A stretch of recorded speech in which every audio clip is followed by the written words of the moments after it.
होता है आपको यहां देखकर,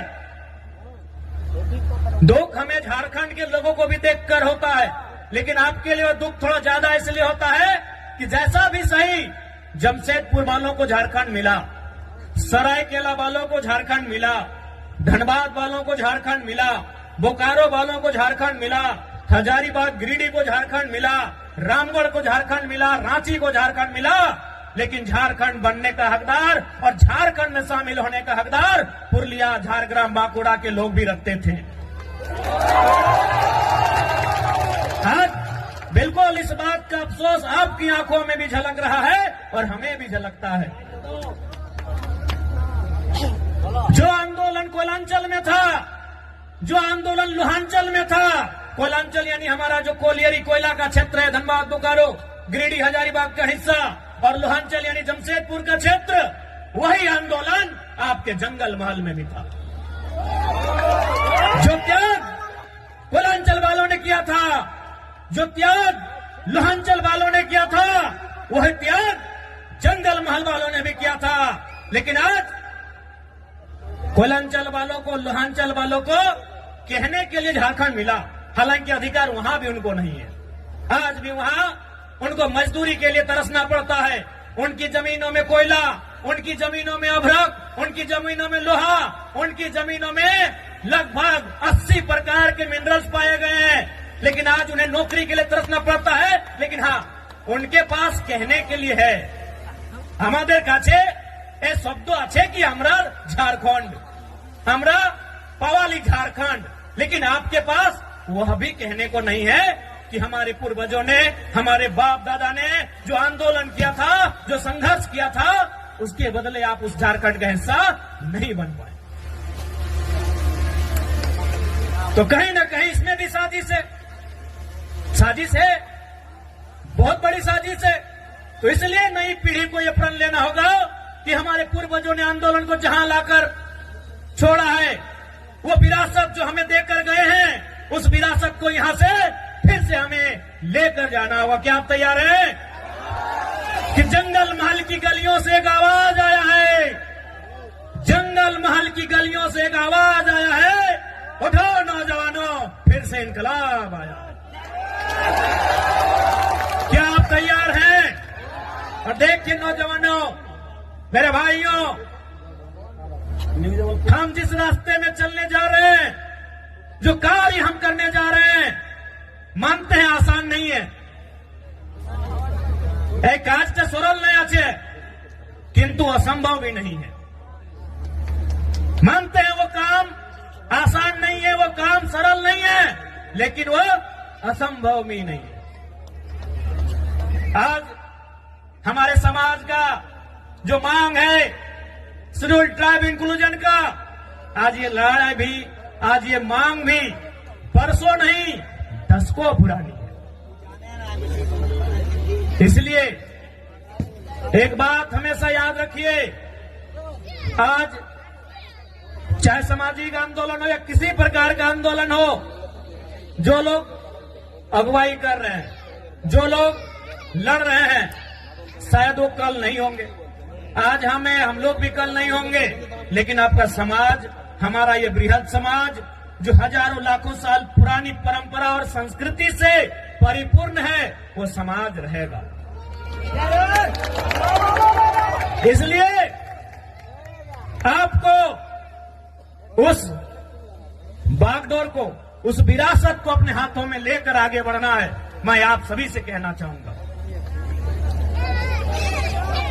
आज जब भी आप किसी आंदोलन के लिए जाते हैं, जब आप संघर्ष का रास्ता चुनते हैं, आपको त्याग करना पड़ता है। बिना त्याग का आपको मंजिल नहीं मिलेगा। आज आपको त्याग करना होगा।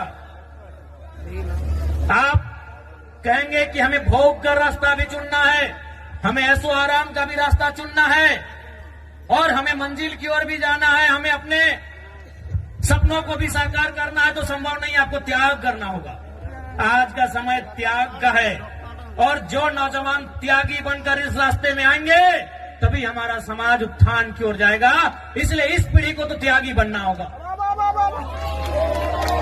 हमारे जिले में एक वीर क्रांति दूत हुआ करते थे शहीद शक्तिनाथ महतो। वो अक्सर कहा करते थे कि एक पीढ़ी को जेल जाना होगा, दूसरी पीढ़ी को गोली खानी होगी, तभी तीसरी पीढ़ी राज करेगी। हमारी एक पीढ़ी जिसमें शहीद शक्तिनाथ महतो स्वयं, जिन्होंने ये नारा दिया था कि एक पीढ़ी को गोली खाना होगा, और शहीद शक्तिनाथ महतो ने खुद गोली खाई। उनके साथ निर्मल दादा ने गोली खाया। ऐसे अनगिनत, गिनती हम नहीं कर पाएंगे, इतने लोगों ने गोली खाया। अब का जो समय है कि एक पीढ़ी गोली खाएगी, दूसरी पीढ़ी जेल जाएगी, ये शायद जेल की स्थिति वाला समय है। और आपने देखा पुरुलिया के जिले में, घाटशिला में हमारे 51 लोगों को जेल जाना भी पड़ा। लेकिन उन विषयों से, उन घटनाक्रम से आपको कतराना नहीं है, क्योंकि आपकी लड़ाई आपके व्यक्तिगत नहीं है। आपकी लड़ाई केवल आपके लिए नहीं है, आपकी लड़ाई केवल आपके घर आंगन तक सीमित नहीं है। आपकी लड़ाई कई हजारों साल पहले जो सपना हमारे पूर्वजों ने देखा था, उस सपने को साकार करने की लड़ाई है। इसलिए आज आपको त्यागी बनना होगा,